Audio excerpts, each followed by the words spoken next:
but then again, I have to take the extra step of uncompressing them before I can use them again. So anytime I get ready to use it, I uncompress it, then I use it. Then I compress it again, then go get another one, uncompress it, put it back in. So I just do that extra step.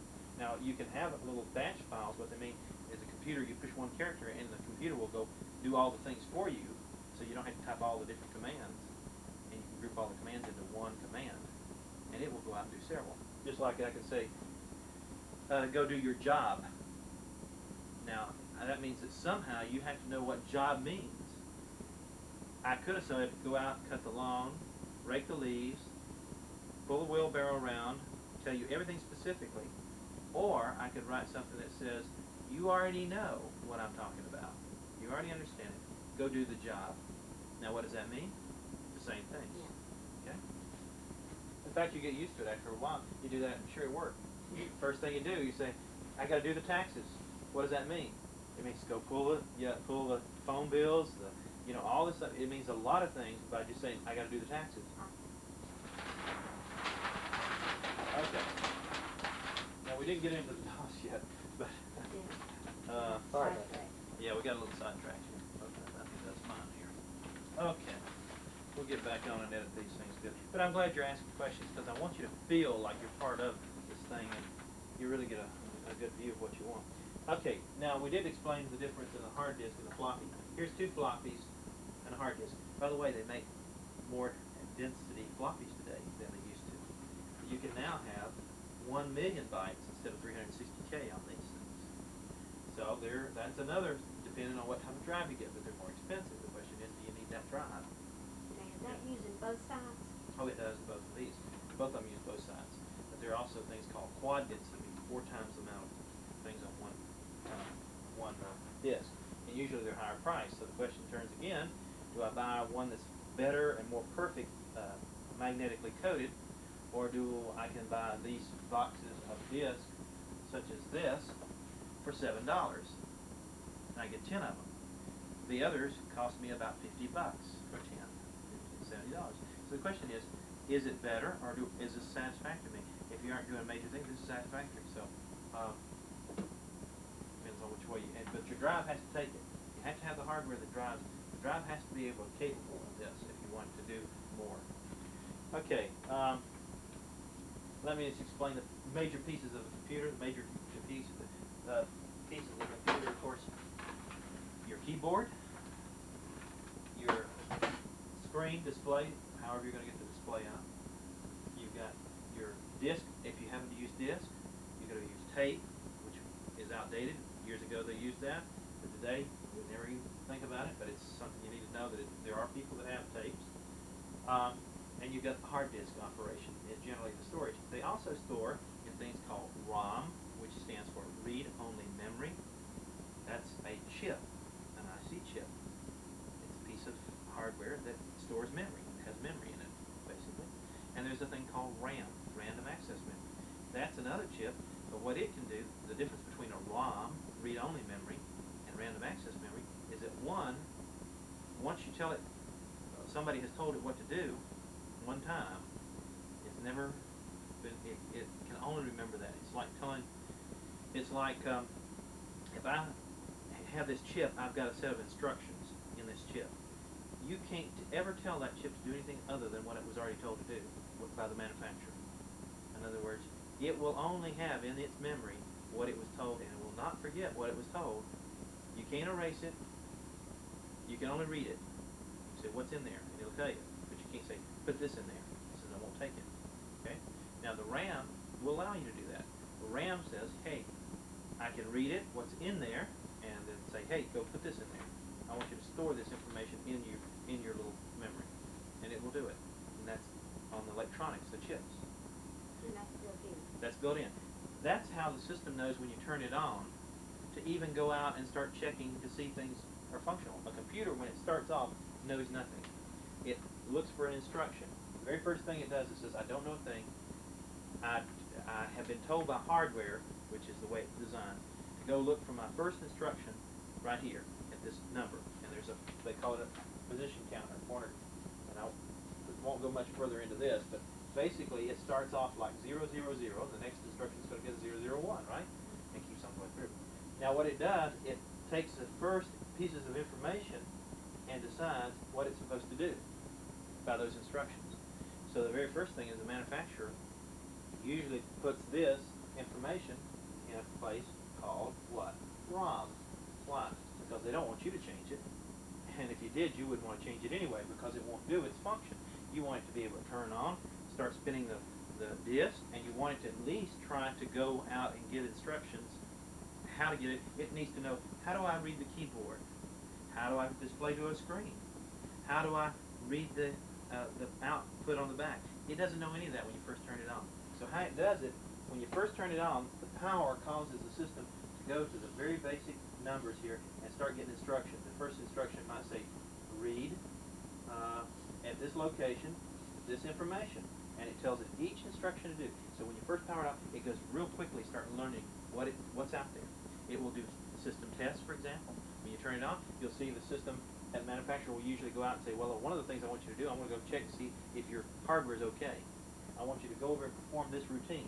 It's like every time I wake up in the morning, you could do certain things. So every time you turn it on, this computer starts doing certain things. First thing it does, it goes out and says, okay, how many disks do I have on me? It says, do I have a floppy?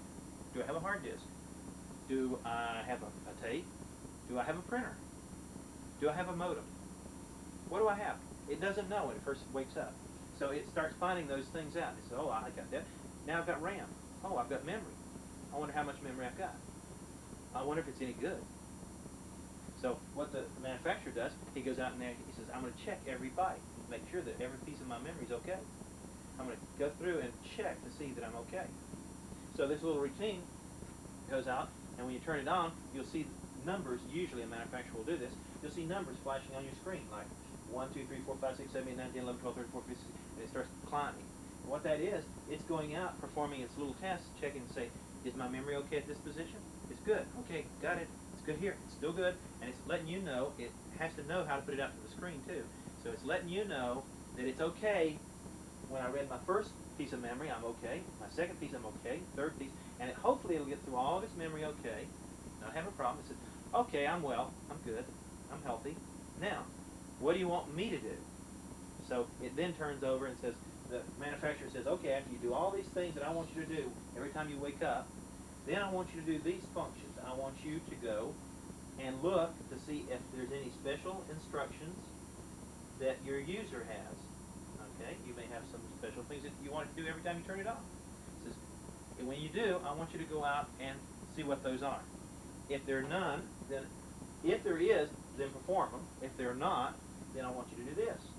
So it's an if and then. It says if there's nothing else, then I want you to go ahead and get the rest of your information from this location. And when you get through doing that, I want you to say, okay, here I am. I'm waiting for you on my keyboard. You tell me what to do. Okay, that's ultimate. That's what it does every time it wakes up in the morning, or every time you power it on. Now, is it better to turn them off or leave them on? Well, it's better to go ahead and turn them off if you aren't going to use them for any period of time. Right now, I'm thinking about using this, so I'm certainly not going to turn it off right now. But if I'm getting ready to close up this thing, I'm going to definitely turn it off. Okay. But the thing that you have to worry about is how many different things are on your machine. Like this disk here is spinning at a very fast rate. So it's like a flywheel. It's going round and round real fast. Because that's the memory that it may have to access at one time while the power's on. So that means that if I power it off, that thing will have to finally slow down its wheel and finally stop. And when you turn it on, it's going to start all back up. It's a regular motor, right? And it's got to go through all those tests again. So all it's saying is that if you do that, you do it more at your convenience, because it's not going to hurt the system if you tell it how to close down. It's used to stopping and starting, but you wouldn't. It'd be like using your car. You don't start your car to go out and start your car and then turn it off. But if you're going to be there for a while, you just don't start on and off your car. But if you think you're getting ready to go, you'll leave it running, right? Same thing here. No different. Okay. Terry, let me ask a question though. When we're talking about ROM, we're talking about the central processing unit No. on that? No, we are not. All right, There's another piece to that, and that's the brains. The brains of this whole thing is the central processing unit. well, where is ROM located? ROM is located is memory. The CPU is the one that interprets your instructions. For example, you tell me to do something, I have to interpret each piece of information that I get. You may tell me to walk one step. See, the system's so dumb it won't do anything unless you tell it. Step by step. You may give it a big word and say, do this job for me. Somebody else has told it how to do the job. It can't do anything unless you break it down to very, very simple steps. Like, for example, it cannot write to the screen until it says, what do I write to the screen? It can't say, what do I write to the screen, until it says, where is it that I'm getting the information from to write it to the screen? And then it's got to say, even more than that, how do I write to the screen? I don't know how. How do I move it to this? So it's got to get every one of those, and there's thousands of instructions to get the one thing to occur. Fortunately, a user doesn't have to worry about that because he gives it a big word, and somebody else has written the code, the software basically, to carry out the instruction. So when you say print, type, directory, or any of those, somebody else has written a routine that tells it how to do those things. Okay. Now your thing about the CPU. CPU is very important. CPU is important from this. Where does it get its instructions? The CPU. The CPU gets its instructions by going into memory and trying to decipher what is in memory. Okay? When it sees what's in the memory, it says, ah, he wants me to do this. And he does that. And he says, okay, what do I do with it? And the memory instruction tells it what to do with it. So he does it. And he says, okay, now what do I do? So the CPU is basically the brains that says it will recognize some pattern over here of characters, and based on that pattern, it will do a function. Then when it's done the function, it's going to look back for another pattern to do the next function. And it will continue, as long as you've got power on it, it's going to do something, even if it's nothing. It sounds strange, but it's going to do something. Even if it does nothing, it's got to be told to do nothing. Or as long as there's power, every time a clock tick occurs, it's got to do something, even if it's nothing. It's got to be told to do nothing. All right, can I back up a minute? Okay? We Now, were- how fast, by the way, and one other thing, how fast it does it depends on how fast this thing can actually perform. That's the difference between when you heard a 286 processor or an 8088 processor, Z80, or any of the other types of processors that you hear about. A lot of them will talk about that because that's the guy who determines how it reads instructions and how fast it can do them. Okay, this guy has to keep up with being able to read, write, and act on them. Okay. Okay, we were, just to clarify, covering the hardware, I guess. We got the keyboard, okay. We've got the monitor, or screen, right. We've got above the monitor, the disk drive. And all the electronics and the hardware, the CPU. All right, so that's the CPU right there. There's a CPU in it. Everything's in there. Everything's up in here. The That's monitor, where this ROM screen. is, right? Yes, ROM's in here, and I'll Okay. open it up in a few minutes. We'll actually look in it, and we'll see where the ROM is located, where the CPU, the brain of the thing is. All right, now Okay. ROM is a read-only memory, Right. which is the set of instructions that came built into the computer, right? They cannot be Yes. changed. Yes. It- You can always also aim. You can take out the slot physically with a screwdriver and put your own instructions in there. Yes. You can Okay, but certain my- things, but my- no, not the normally. keyboard can't change No, it's not going to change. read-only memory. No. So that's where the instructions are. That's the processing unit itself. Right. That's- Well, its instructions is only to get it started up. This Right. guy interprets the instructions, but the first set of code that's in there is the ROM. That's called the boot. Right. When you boot up something, Which tells it to it take tells it how itself to- out and all right. the things that we talked about. Now, That's also correct. in this, we've got the disk drives, which is the RAM, right? No. No? No. All right. Has Tell nothing me- to do with RAM. Okay. Disk drive is a platter that runs around in circles and is magnetically encoded, just like a tape recorder is, that has a pattern on it that when the CPU is told to go out there and read it, it looks at a certain location on that platter as it's moving and picks up those little things to see what's on it, whether it's on or off, like a 1 or a 0, since the CPU only can make two determinations. Is it on, is it off? Is it on, is it off? Is it on, off? And it reads a pattern. And that's all it can do. Is it there, is it not there? It's either or. All right, but Can't be RAM anything. is not a floppy or a hard disk. No,